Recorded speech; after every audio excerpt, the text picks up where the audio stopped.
Elles seront les bienvenues.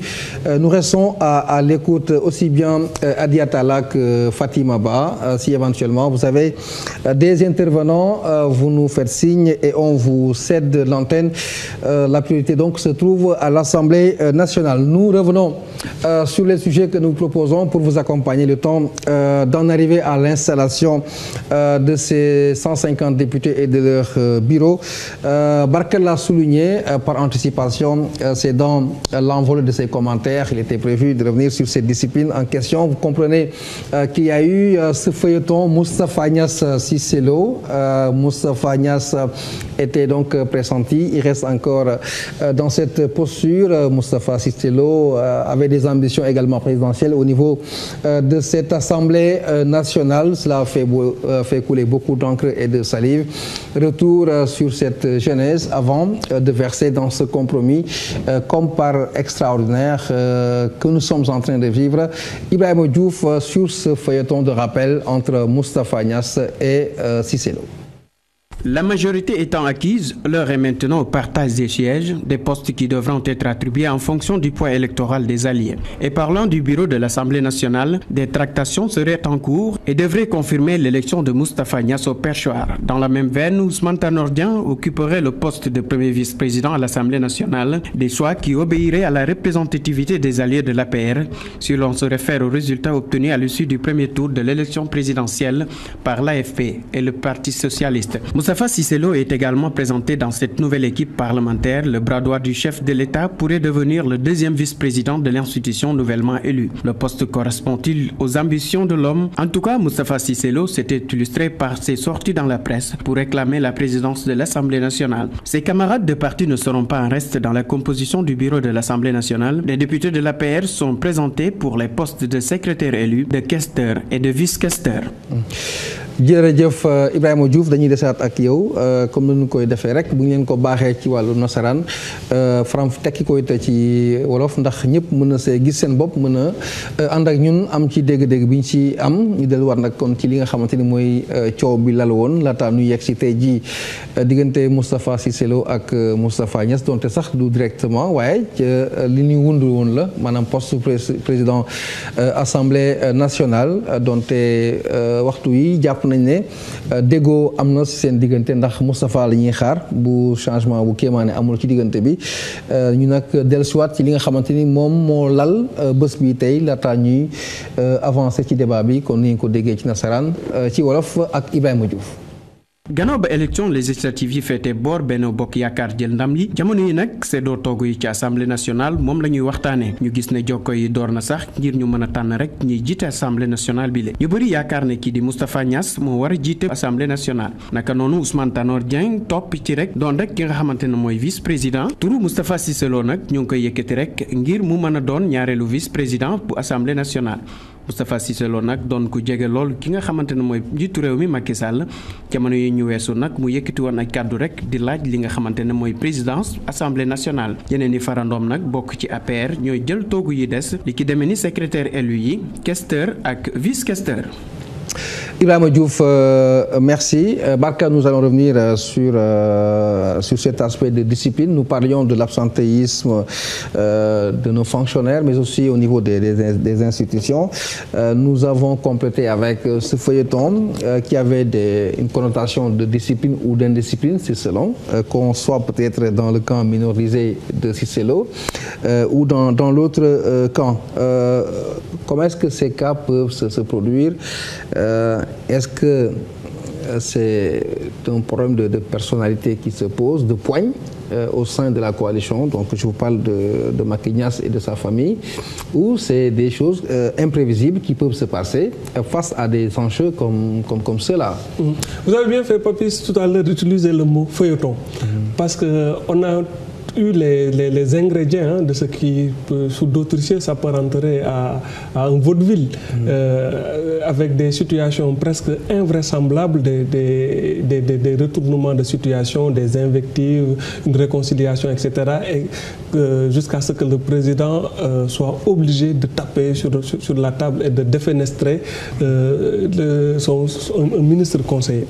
Alors, comment on en est arrivé là?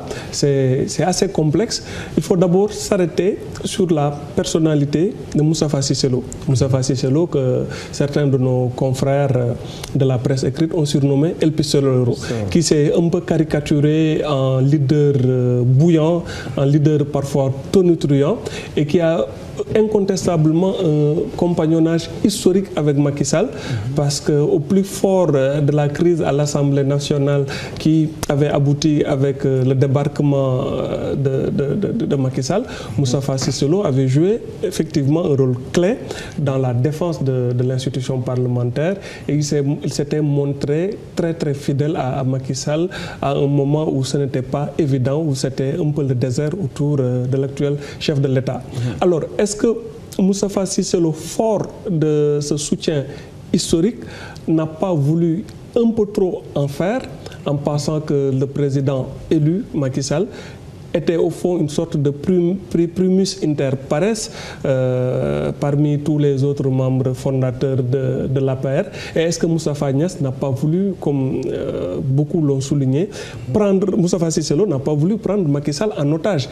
Pour ne pas dire, est-ce qu'il ne l'a pas pris en joue, si on joue avec sa réputation de El Pistolero?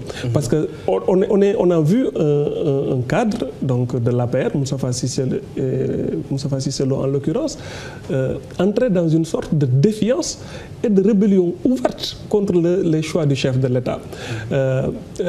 Même si on n'a jamais entendu Macky Sall publiquement dire que sa préférence était plutôt du côté de Moustapha Niasse pour occuper le perchoir, tout le monde sait dans le landerneau politique que c'était un secret de polichinelle, que dans le cadre du partage du pouvoir au sein de la coalition Benno Bokk Yakaar, le choix du président de la République était arrêté sur la personne de Moustapha Niasse. Mais Moustapha Cissé Lo a voulu faire prévaloir la logique de parti et la logique même individuelle ou individualiste sur celle du président de la République. Alors ça a donné quoi? Ça a donné une impression de cacophonie au sein de la principale composante de Benno Bokk Yakaar, à savoir l'APR, où les sorties tonitruantes de Moustapha Cissé Lo ont commencé à créer un certain trouble, parce qu'il y a eu des segments de ce parti qui ont commencé à trouver que Moustapha Cissé Lo n'avait pas forcément tort, et du coup plusieurs fois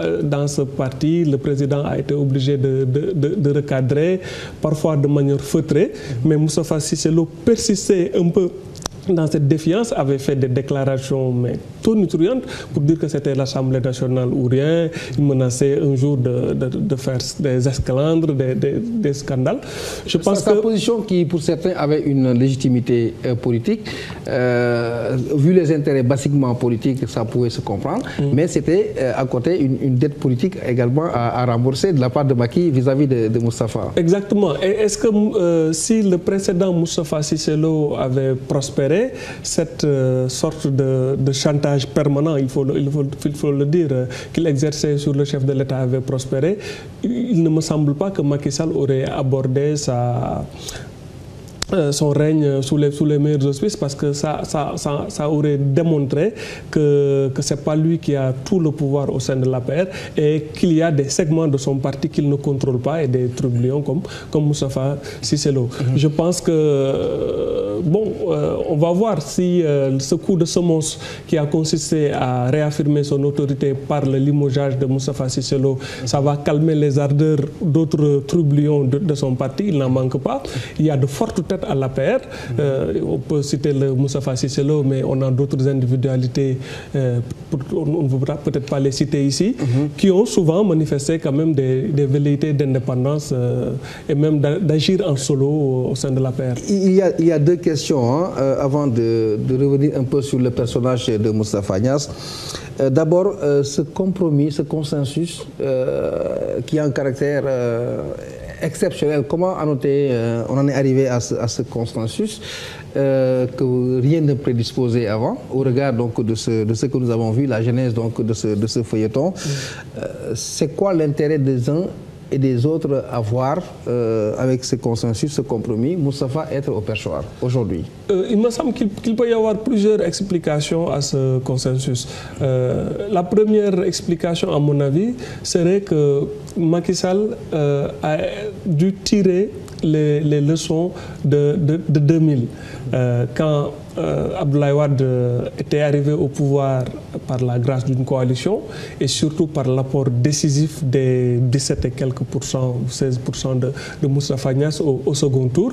Et après près d'1 an de compagnonnage, Wade avait jugé utile de se débarrasser de Moustapha Niasse, et je pense que c'est l'une des césures ou l'une des blessures fondamentales qui ont poussé toute une frange de partis qui avaient accompagné Wade dans son ascension victorieuse dans les bras de l'opposition, et 2 mandats après, Wade l'avait payé très très cher parce que méthodiquement et systématiquement, il s'était débarrassé de tous ses alliés qui lui avaient permis de garder le pouvoir. Je pense que, instruit de ce précédent dangereux pour la conservation du pouvoir, Macky Sall est dicté d'abord par une sorte de réalisme politique. Et je pense aussi qu'il veut donner des gages à ses alliés, parce que ce n'est pas l'APR seul qui est arrivé au pouvoir. Il est obligé de le marteler et de le répéter à ses militants. C'est par la coalition Benno Bokk Yakaar que l'alternance de l'alternance a été rendue possible. Alors, fort de cela, peut-être que Macky Sall veut donner des gages et il va continuer à en donner. Il veut instaurer une sorte de ce que les Anglais appellent sharing power, une sorte de partage du pouvoir, qui a ses limites et qui ne va pas sans contrecarrer parfois les volontés de certains membres de l'APR, qui pensent que peut-être que le président est trop généreux et qu'il est politiquement dangereux de confier le perchoir à quelqu'un qui n'est pas de son camp. Alors ça, on ne peut pas pour le moment spéculer sur ce que l'avenir réservera. Ce que l'on sait, c'est que pour le moment, la coalition Benno Bokk Yakaar, fort donc du précédent Wade, essaie, malgré les appétits de pouvoir, malgré les ambitions contradictoires et parfois légitimes, parce que un parti politique, sa vocation et son rôle premier, c'est la conquête du pouvoir. Alors, est-ce que c'est un compagnonnage qui va durer? Est-ce que Macky Sall sera récompensé par cette générosité? Ça, il est encore très tôt pour spéculer de ce que... Encore qu'on ne sait jamais de quoi demain sera fait. On ne sait jamais de quoi demain sera fait. Dans la réalité politique. Voilà. Alors, nous allons rester sur, c'est vrai, ce personnage, Moustapha Niasse, sur lequel on était encore. Je rappelle qu'il est pressenti, il est simplement pressenti à la tête de l'Assemblée nationale. Nous avons essayé de redire un peu sur son personnage dans ce portrait que je vous propose de suivre tout de suite. Il a une carrière bien remplie dans la fonction publique. Ce diplômé de l'ENAM, ancien directeur de cabinet du premier président sénégalais, a très facilement réussi sa mue. D'administrateur civil, Moustapha Niasse a été plusieurs fois ministre et 2 fois premier ministre sous Diouf et sous Wade. Il est un combattant éprouvé tant au niveau national qu'international. Senghor parti, Niasse accepte sans peine et gêne de poursuivre l'aventure politique au sein du Parti socialiste. Mais, mis à l'étroit après 2 décennies au sein de cette formation politique, Niasse finira par reprendre l'initiative. Et pour une réelle éclosion politique qui devrait le mener à la magistrature suprême, il postule pour la première fois en 2000. Le résultat salutaire pour son baptême de feu fait de lui l'incontournable faiseur de roi. Par souci de conformité avec sa volonté de changement, pour laquelle il a réuni une alliance des forces du progrès AFP autour de lui, le natif de Keur Madiabel donne une consigne de vote favorable à Abdoulaye Wade. Aux côtés de ce dernier, qui fait de lui son premier ministre au lendemain de la présidentielle, Niasse passe pour un héros, un libérateur. Hélas, l'aventure avec Wade n'a pas résisté. La rupture sera donc vite consommée avant que Moustapha Niasse n'entreprenne une reconquête du pouvoir. L'année 2007 s'ouvre au candidat à la succession de Wade, mais Niasse, aux côtés d'autres, ne parvient pas à démettre Abdoulaye Wade. Au contraire, il n'a pas pu dépasser la 3e place. En 2012, l'ancien Premier ministre joue sa dernière carte et visiblement part sur des bases très solides avec une coalition de près d'une 50aine de partis politiques. Mais ici également, Niasse ne sera sauvé ni par l'unité ni par le rassemblement qui avait fait de lui le candidat de la coalition Benno Siggil Sénégal. Les résultats officiels le classent 3e derrière Macky Sall, néophyte dans la bataille pour la présidentielle. Niasse, l'éternel faiseur de roi, fait bégayer l'histoire de 2000. Son soutien à Macky, il l'annonce sans condition.